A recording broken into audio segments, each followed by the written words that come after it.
Mengaji bersama menebar kebaikan.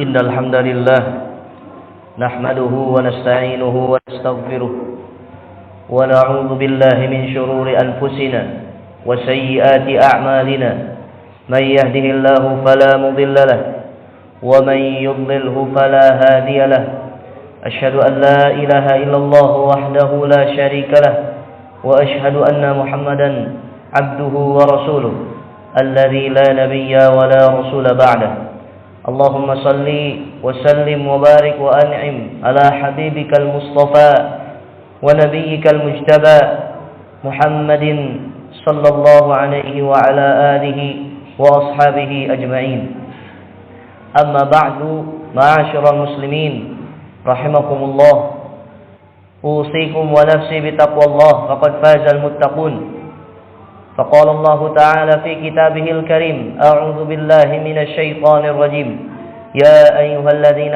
آمنوا اتقوا الله حق تقاته ولا تموتن إلا وأنتم مسلمون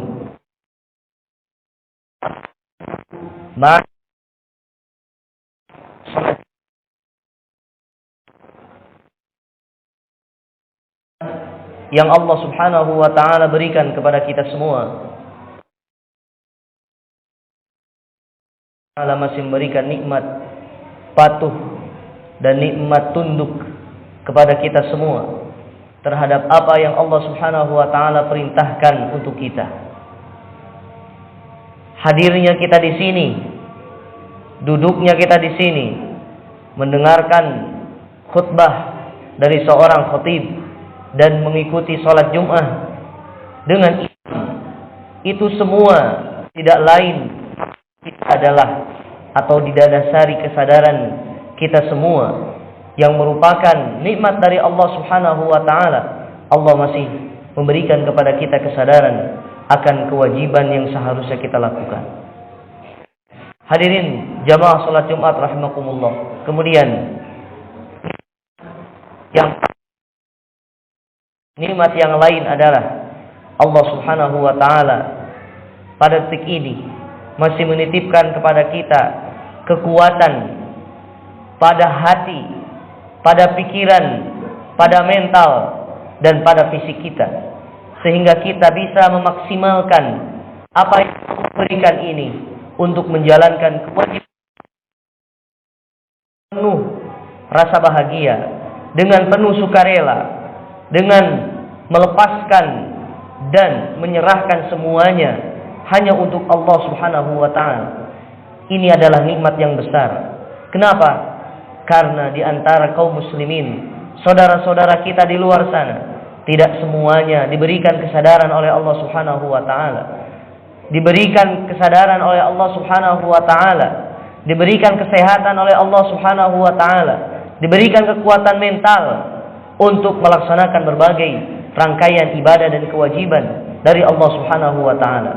Itu artinya kita adalah manusia dan hamba-hamba Allah yang dipilih oleh Allah Subhanahu wa taala secara langsung untuk melakukan ibadah, untuk melakukan kewajiban agar pada akhirnya kita bisa masuk surga Allah Subhanahu wa taala. Mudah-mudahan jamaah rahimakumullah, dengan ibadah yang sederhana, dengan ibadah yang mungkin nilainya menurut Allah sedikit, tapi mudah-mudahan kita berharap dengan apa yang kita lakukan ini Allah Subhanahu wa taala mengampuni dosa kita. Allah Subhanahu wa taala memberikan taufik dan hidayahnya kepada kita sehingga kita bisa masuk surga Allah Subhanahu wa taala tanpa diazab dan tanpa dihisab. Hadirin jamaah salat Jumat rahimakumullah. Dalam hitungan hari, sebentar lagi Allah Subhanahu wa taala akan menjamu kita dengan jamuan yang baik dan indah. Allah Subhanahu wa taala akan memberikan kebahagiaan kepada hamba-hambanya yang Allah sampaikan umur mereka kepada bulan yang begitu agung, yaitu bulan Ramadan. Jamaah rahimakumullah,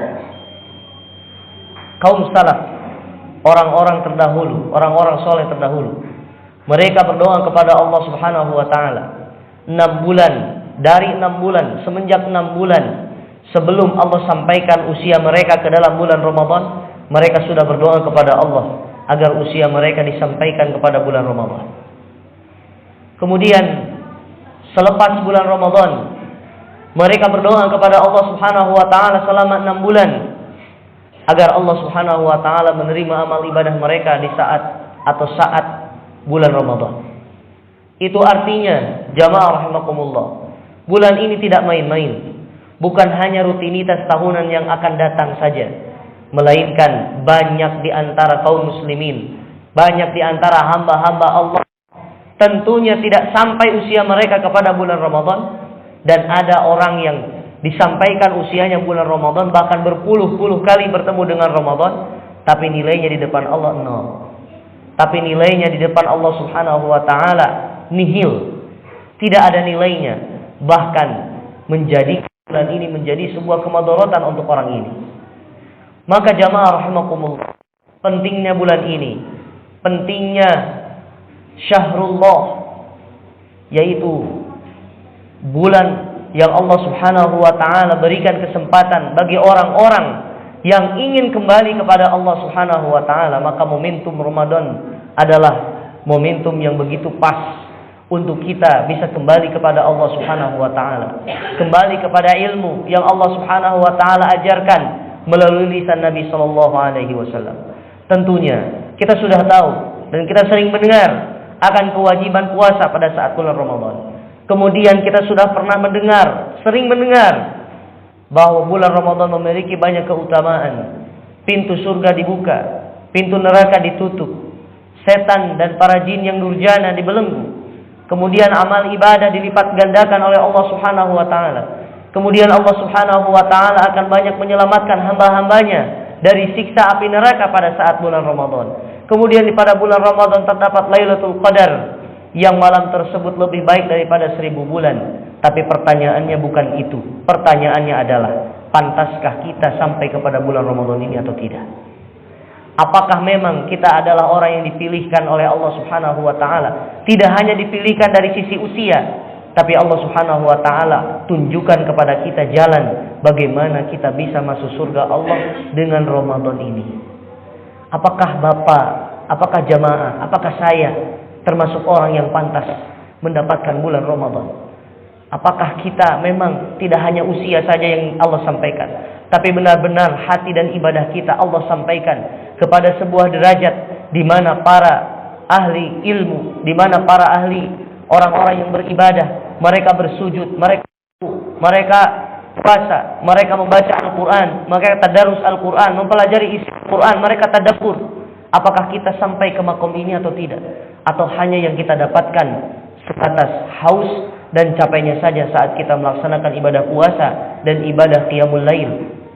Maka jamaah rahimakumullah, tentunya bekal apa yang harus kita siapkan sebelum kita menyongsong bulan ini?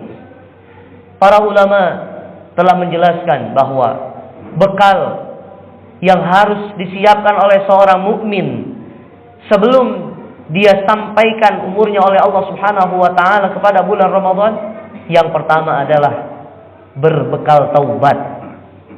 Taubatan shadiqah, yaitu taubat yang benar-benar taubat. Bukan hanya taubat yang diucapkan dari lisan saja, tapi tentunya yang disebut taubat berbeda dengan meminta ampunan yang lain. Taubat yang sebenarnya adalah orang yang memiliki azam yang dalam hati mengulangi kesalahan-kesalahannya.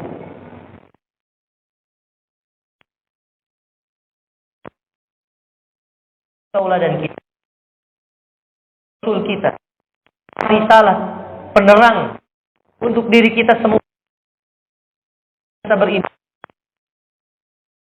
menunjuknya Islam adalah orang yang maksum. Nabi SAW adalah orang yang terjaga. Apabila beliau melakukan kekeliruan, langsung Allah tegur dengan firman-Nya. Beliau saja orang yang sudah pasti dijamin masuk surga oleh Allah. Beliau saja orang yang dosa-dosanya yang telah ataupun yang akan datang diampuni oleh Allah Subhanahu wa taala. Tubu ilallah. Taubatlah kalian kepada Allah Subhanahu wa taala. Fa inni atubu ilaihi fil yaumi mi'ata marrah. Sesungguhnya aku taubat kepada Allah Subhanahu wa taala dalam satu hari 100 kali. Nabi sallallahu alaihi wasallam, orang yang dijamin masuk surga oleh Allah, orang yang mendapatkan jaminan dihapus seluruh dosanya oleh Allah Subhanahu wa taala saja, beristighfar, meminta ampun, bertaubat kepada Allah Subhanahu wa taala dalam satu hari satu malam 100 kali. Itu artinya, apakah kita sudah sampai kepada jumlah yang pernah dilakukan oleh Nabi sallallahu alaihi wasallam? Apakah mungkin dalam satu hari kita lupa untuk bertaubat kepada Allah atas dosa-dosa kita? Bisa jadi nikmat yang Allah berikan tidak sebanding dengan dosa yang kita lakukan. Bisa jadi dosa kita lebih banyak daripada nikmat yang Allah berikan. Atau sebaliknya, bisa jadi dosa kita lebih sedikit daripada nikmat Allah Subhanahu wa taala yang Allah berikan kepada kita. Harusnya kita malu. Allah sudah memberikan nafas, Allah sudah memberikan jantung, Allah sudah memberikan kepada kita kelancaran dalam berbagai hal, tapi kita memberikan untuk Allah hanya sebatas maksiat dan dosa. Setelah itu Allah Subhanahu wa taala masih memberikan kepada kita untuk bertobat, tapi kita tidak mau untuk bertobat. Apakah Bapak dan saya termasuk dalam satu hari beristighfar kepada Allah dan meminta ampun atas dosa-dosa kita semua? Sudah sampai jumlah yang Nabi pernah lakukan atau tidak? Padahal Nabi tentunya berbeda dengan diri kita. Maka jamaah rahimakumullah, pesan dari Nabi SAW ini, Nabi memberitahu kepada kita bahwa aku saja yang dijamin masuk surga, aku saja yang Allah Subhanahu wa taala ampuni dosanya yang telah lalu maupun yang akan datang, beristighfar kepadanya yaitu kepada Allah 100 kali. Apalagi dengan kalian yang setiap saat, yang setiap detik berbuat dosa kepada Allah. Apalagi hal yang tidak terasa, dosa yang tidak terasa. Maka jamaah rahimakumullah, tentunya irsyad dan petunjuk dari Nabi SAW ini patut kita lakukan, patut kita taati. Apa yang disabdakan oleh Nabi SAW, tubu ilallah. Kami akan analogikan, apabila di depan kita ada sebuah cangkir, kemudian ada sebotol susu, hendak kita minum susu tersebut dengan menggunakan cangkir itu. Tiba-tiba ternyata di dalam cangkir tersebut terdapat jus jeruk, yang tentunya apabila dicampur dengan susu rasanya tidak akan pernah enak. Bahkan mungkin rasanya bercampur, tidak jelas. Maka apa yang kita lakukan? Bisa jadi kita membuang langsung jus tersebut, atau kita minum dulu. Setelah itu, setelah kosong cangkir tersebut, baru kita tuangkan susu yang kita ingin meminumnya. Maka dari itu, dianalogikan dari sebuah hati yang campuri dosa dan kesalahan, kemudian kita akan mengisinya dengan sesuatu yang baik pada saat bulan Ramadan. Apa rasanya bertumpuk di dalam sebuah hati maksiat dan ketaatan? Tentunya jamaah, saat kita menginjak bulan Ramadan, kita kosongkan dulu hati kita dari berbagai kekhilafan, dari berbagai kesalahan, dari berbagai dosa dan maksiat. Agar apa? Agar saat kita dijamu oleh Allah Subhanahu wa taala di bulan Ramadan, hati dan jiwa kita hanya terisi dengan hal-hal yang baik, tidak bercampur dengan sesuatu yang kotor. Bahkan bisa jadi ibadah kita sedikit, dosa kita banyak, yang sedikit itu akan tercampuri oleh yang banyak, dan itu hal yang kotor. Maka jamaah rahimakumullah, kosongkan bejana hati kita ini, bejana jiwa kita ini dari sesuatu yang dapat merugikan kita, bahkan menghapus segala amalan kebaikan yang sudah kita lakukan atau yang akan kita lakukan pada saat bulan Ramadan ini. Maka Nabi SAW atau Allah Subhanahu wa taala berfirman di dalam Al-Qur'an, "Wa tubu ilallahi jami'an ayyuhal mu'minun la'allakum tuflihun." Wa tubu, dan bertaubatlah kalian kepada Allah Subhanahu wa taala jami'an, seluruhnya. Ayyuhal mu'minun, wahai orang-orang yang beriman, la'allakum tuflihun, agar kalian beruntung. Maka keberuntungan dari taubat yang kita lakukan sebelum bulan Ramadan tiba, sebelum usia kita menginjak kepada bulan Ramadan adalah hati kita kosong dari berbagai dosa dan kesalahan, kemudian Allah isi dengan berbagai ibadah, dan kita sangat begitu mudah untuk melakukan ibadah itu tanpa ada paksaan dan tanpa ada rasa berat di dalam hati kita. Itu merupakan nikmat dan keberuntungan. Keberuntungan apalagi yang akan didapatkan oleh seorang mukmin dari taubatnya saat Allah Subhanahu wa taala sampaikan usianya kepada bulan Ramadan. Allah jamu dia dengan jamuan yang begitu indah dan baik. Kemudian dia sambut, kemudian dia makan, kemudian dia minum hidangan Allah tersebut, dia pakai hidangan Allah tersebut dengan sebaik-baiknya, yang pada akhirnya hati yang tadinya kotor bersih, setelah itu ia isi dengan kebaikan dan pahala dari Allah Subhanahu wa taala. Kemudian jamaah rahimakumullah, bekal yang selanjutnya adalah ilmu. Kita sudah tahu bahwa syariat ini mengajarkan kepada kita agar kita beribadah kepada Allah Subhanahu wa taala bukan didasari hawa nafsu atau keinginan dari diri kita sendiri, melainkan semua peribadahan yang kita lakukan, semua penghambaan yang kita lakukan untuk Allah Subhanahu wa taala, semuanya harus dengan ilmu yang Allah Subhanahu wa taala ajarkan melalui lisan Nabi sallallahu alaihi wasallam, baik dari Al-Qur'an maupun dari hadis Nabi sallallahu alaihi wasallam. Sekarang kita tanya diri kita, berapa persen kita sudah tahu tentang hukum puasa?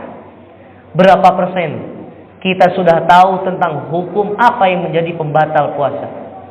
Berapa persen kita tahu tentang hukum-hukum yang berkaitan tentang makan sahur, buka puasa, sholat tarawih, puasa itu sendiri? Bagaimana seseorang bisa diterima amalannya oleh Allah Subhanahu wa taala kalau ibadahnya itu hanya sebatas klaim bahwasanya ibadahku sudah baik dan benar, padahal itu sudah tertolak. Kenapa? Karena Allah tidak menginginkan ibadahnya itu.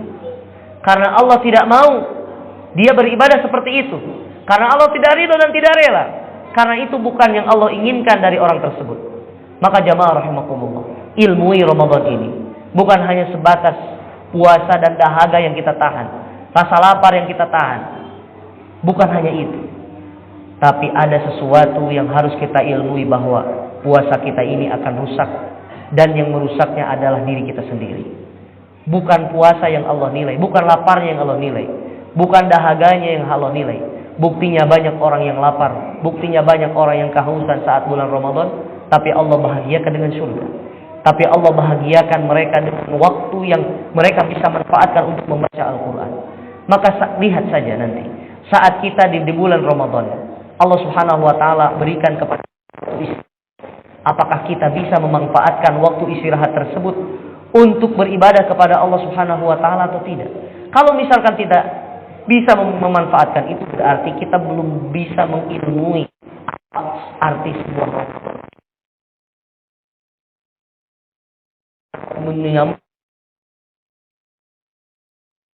Bisa menikmati berbagai rangkaian hidangan yang diberikan oleh Allah Subhanahu wa taala saat bulan Ramadan. Tentunya jamaah rahimakumullah, jangan pernah kita luangkan waktu kita untuk sesuatu yang sia-sia. Hadirlah kita di majelis ilmu. Dengarkan ceramah para ustaz, dengarkan ceramah para dai. Kuatkan hati kita untuk bisa kuat dalam beribadah kepada Allah dengan ilmu-ilmu yang kita dengar, kita baca, kita pahami ini. Agar apa? Agar Ramadan kita ini bermakna. Jamaah rahimakumullah, dan bekal yang terakhir yang harus kita lakukan, yang harus ada dalam diri kita, yaitu selalu meminta kemudahan Allah Subhanahu. Manusia hakikatnya adalah makhluk yang begitu lemah, makhluk yang fakir, makhluk yang membutuhkan pertolongan. Tidak ada upaya, tidak ada kekuatan yang kita miliki saat kita menjalankan ibadah. Semuanya adalah takdir dan kekuatan dari Allah Subhanahu wa taala. Tidak ada satu manusia yang bisa menguatkan kita. Bahkan saat kita makan sahur, yang niat kita agar kita tidak lapar saja, Allah tetap masih berikan rasa lapar untuk kita semua. Itu artinya tidak ada yang menguatkan kita dari kelaparan itu, tidak ada yang bisa menguatkan kita dari kehausan itu, tidak ada yang bisa menguatkan kita agar kita bisa menahan nafsu yang bisa membatalkan saum, melainkan semuanya dari Allah. Maka jamaah rahimakumullah, meminta kepada Allah Subhanahu wa taala kemudahan. Berdoa kepada Allah Subhanahu wa taala agar kita dimudahkan dalam menjalankan berbagai rangkaian dan menyantap hidangan dari Allah Subhanahu wa taala. Semuanya kita terima. Semuanya kita kuat untuk melakukannya. Maka dari itu, perbanyaklah dalam sujud dan doa-doa kita. Kita meminta kepada Allah Subhanahu wa taala agar kita bisa dipermudah dalam berbagai rangkaian, dalam berbagai ketaatan, agar kita bisa memetik dan menuai hasil pada akhirnya. Bukankah kita menginginkan surga? Bukankah kita ingin masuk surga? Bukankah dengan ibadah kita ini agar Allah masukkan kita ke dalam surga? Maka minta kepada Allah agar kita dipermudah untuk menjalankan sebuah amalan yang bisa mengantarkan kita ke dalam surganya. Meminta kepada Allah agar kita dihindarkan dari berbagai ancaman, dari berbagai dosa, dari berbagai gangguan dan penghalang yang dapat menghalangi kita dari masuk surga. Jamaah rahimakumullah, bekal yang terakhir ini penting sekali kita lakukan. Banyak doa yang Nabi SAW ajarkan kepada kita agar Allah permudah kita dalam beribadah. Salah satunya adalah Allahumma la sahla illa ma ja'altahu sahla wa anta taj'alul hazna idza syi'ta sahla. Allahumma la sahla, ya Allah, tidak ada kemudahan illa ma ja'altahu sahla, kecuali kemudahan itu yang Engkau berikan kami. Wa anta taj'alul hazna, dan Engkaulah ya Allah yang memberikan kesulitan dan kesedihan. Idza syi'ta sahla, apabila Engkau berkehendak, maka kesulitan dan kesedihan itu akan hilang dan berbuah menjadi sebuah kemudahan. Atau doa-doa dengan bahasa Indonesia, atau doa-doa dengan bahasa kita. Minta kemudahan dari Allah Subhanahu wa taala. Minta ketetapan iman, ketetapan takwa dalam hati kita semua agar kita bisa tunduk dan patuh bulan Ramadan hanya untuk Allah Subhanahu wa taala. Kemudian kita meminta kepada Allah Subhanahu wa taala agar Allah lapangkan rezeki kita, agar Allah lapangkan rezeki kita baik di fisik maupun dalam hati kita semua. Maka jamaah rahimakumullah, 3 bekal itulah yang harus ada dalam diri kita. Yang pertama taubat, yang kedua ilmu, dan yang ketiga selalu meminta kemudahan dari Allah Subhanahu wa taala. Barakallahu li wa lakum fil Qur'anil azim wa nafa'ani wa iyyakum bima fihi minal ayati wa dzikril hakim. Wa taqabbala minni wa minkum tilawatahu fastaghfirullah innahu huwal ghafurur rahim.